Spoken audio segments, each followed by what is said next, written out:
उस नबी का कलमा पढ़ा है कि जिसने औरत को कब्र से बचा के खुदा की कसम उसके कदमों में जन्नत रख दी है।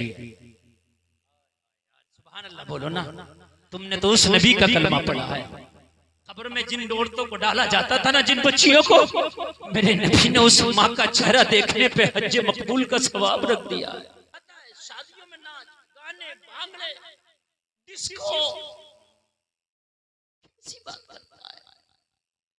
होना तो ये चाहिए था, अगर वाकई तूने नबी से कलमा पढ़ा है नबी का, तो दुनिया के किसी भी कोने में कलमा पढ़ने वाली बेटी को अगर तकलीफ हो तो तकलीफ तुझे होना चाहिए। के लिए कुछ नहीं कर सकता तो कम से कम दुआ कर। एक बेटी ने खत लिखा था कि मेरे साथ अत्याचार हुआ है, उस खत को बर्दाश्त न कर सका हज्जाज इब्न यूसुफ, अपने भतीजों को भेजा और उसने मालूम है एक खत के ऊपर एक बेटी को पूरे सिंध का नक्शा बदलने वाला वो मोहम्मद बिन कासिम की बेटी के खत पर आया था कि आप इन बेटियों की इज्जतों की हिफाजत करने का तेरा काम नहीं है, तू जहेज ले लेके इनकी इज्जतों को रौंदेगा। आज बेटियां जवान पड़ी है। मैं भी छत्तीसगढ़ में रायपुर में तकरीर करने गया, उर्स की तकरीर थी जैसे आज उर्स की तकरीर है, इससे बड़ा उर्स का था। मुझे बताया हजरत यहाँ उर्स में तकरीबन 50 से ज्यादा चादरें आती हैं जो चढ़ती हैं। चादरें चढ़ाने की रस्म होती है नहीं, सुन लें आप। मैंने कहा अच्छा। कहने लगे हजरत एक चादर का खर्चा 1 लाख रुपया है। कितना? जोर से बोल दो। 1 लाख। मेरा सुन्नी इन मामलों में बड़ा आगे है,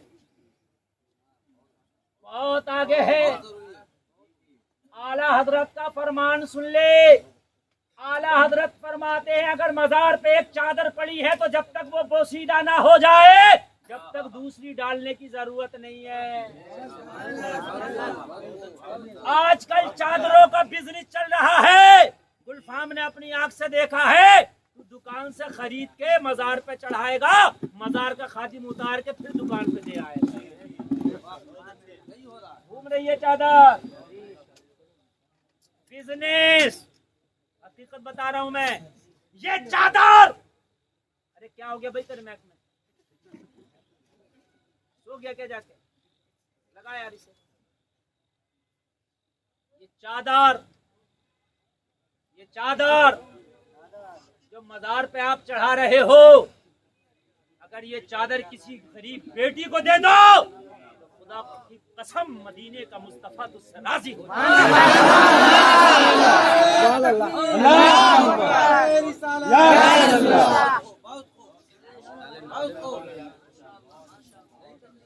जरूरत है,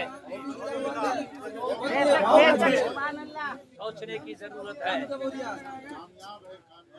तुम्हारी ये सोच अल्लाह आप लोगों को सलामत रखे। आज कौम का दर्द तुम्हारे अंदर जर्रा बराबर नहीं।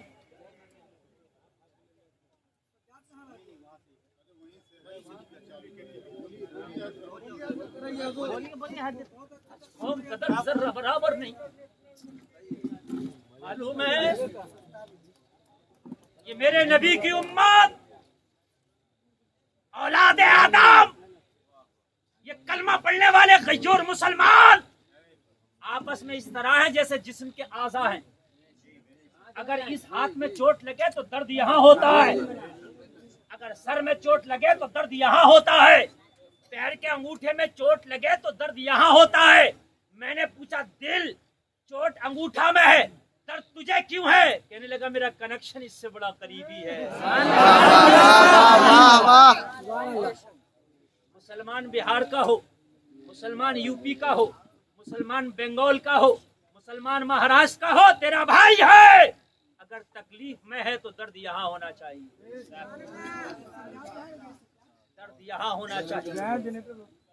इस आवाज को कोने कोने में पहुंचा दो, और ये आवाज अगर तुम्हारी पूरी दुनिया में पहुंच गई ना तो पूरी दुनिया देखेगी कि वो इस्लाम ही वो मजहब है कि जिसने बेटियों को इज्जतों से नवाजा है। अंबानी ने, मुकेश ने क्या अनिल ने, मुकेश ने अपने बेटे की शादी में 3000 करोड़ रुपया खर्च किया है।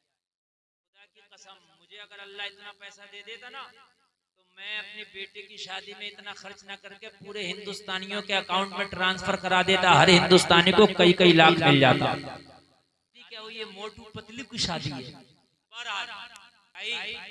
आपको सलामत रखे, इस पैगाम को दूर तक लेकर के जाओ। आप अपनी कौम का दर्द बनो। भला का हुसैन का नारा लगाते हो, कयामत में अगर हुसैन ने कह दिया तू मेरा नारा लगाता था, यजीद का क्यों नहीं लगाया? मेरा जलसा करता था, यजीद का क्यों नहीं किया? तो तू जवाब देगा मौला हुसैन आप हक पर थे, वो हक पर नहीं था। नमाज पढ़ते थे, वो छोड़ता था। शराब के मुखालिफ थे, वो पीता था। बेटियों के पर्दे के हक में थे, वो नचाता था। वो दीन का मुखालिफ था, आप दीन के मुवाफिक काम कर रहे थे, आप दीन की हिमायत में थे। हुसैन फरमाएंगे इसलिए मेरा नारा लगाया कि मैं दीन की हिमायत में था। हाँ, इसलिए यजीद की मुखालफत करता था, वो इस दीन का मुखालिफ था। हाँ, हुसैन ने पूछ लिया तो फिर तेरे घर में दीन था, भी नमाजें थी, घर में भी पर्दा था, तूने मेरा नारा लगाया कि तेरे घर में भी था। तू जवाब देगा नहीं, तो फिर अगर उधर से जवाब मिल गया जो चीज यजीद के घर में नहीं थी वो तेरे घर में भी नहीं थी, तो फिर कैसे माना जाए कि तू मोहब्बत करता है? चला करबला के मैदान में दो तरह की फैक्ट्रियां थी। एक में दीनी प्रोजेक्ट तैयार हो रहा था और एक में दीन के खिलाफ प्रोजेक्ट तैयार हो रहा था। हुसैन के खेमा में इस्तिकामत, उधर बगावत। हुसैन के खेमा में सब्र, उधर जब्र। हुसैन के खेमा में नमाज, लालच। हुसैन के खेमा में पर्दा, उधर नाच और गाना। हुसैन ने कह दिया कि जिंदगी भर यजीदी कंपनी में नौकरी करता रहा, नाच गाना खेल तमाशा तेरी जिंदगी का शियार था। पूरी जिंदगी यजीदी कंपनी, यजीदी प्रोडक्ट को लॉन्च करता रहा और आज हुसैनी दफ्तर से मजदूरी मांगता यजीदी कंपनी में, और आज हुसैनी दफ्तर से मजदूरी मांगता। नौजवानों, आज इस जलसे से कसम खा के उठना, मैं पूरी दुनिया की तकदीर नहीं बदल सकता, मगर मैं अपनी तकदीर जरूर बदल के रहूंगा। अल्लाह ने मोहताज नहीं किया है। कसम खा के उठना, शादी करूंगा, बिना जहेज की डिमांड के शादी करूंगा इंशाअल्लाह। जोर से बोलो इंशाअल्लाह। हाथ उठा के बोलो यार, डरो मत। मैं इन उलमा को गवाह बना के कहता हूँ, खुदा की कसम मालदारी देना अल्लाह का। मैंने देखा पूरी जवानी गुर्बत में गुजर गई, अल्लाह ने बुढ़ापे में अमीर कर दिया। मैंने देखा फैक्ट्रियों वाले फैक्ट्रियों में ताले लग गए, अल्लाह ने रक्षा चलाने वाले को अमीर कर दिया। ये इस वक्त बहुत घिनौनी साजिश चल रही है तेरे खिलाफ। खुदारा अपने होश की दवा करो। तुम औलिया के चाहने वाले हो, गौसे ख्वाजा रजा के चाहने वाले हो, लेकिन काम तुम्हारे ऐसे हैं, खुदा की कसम शर्म आती है सुनकर।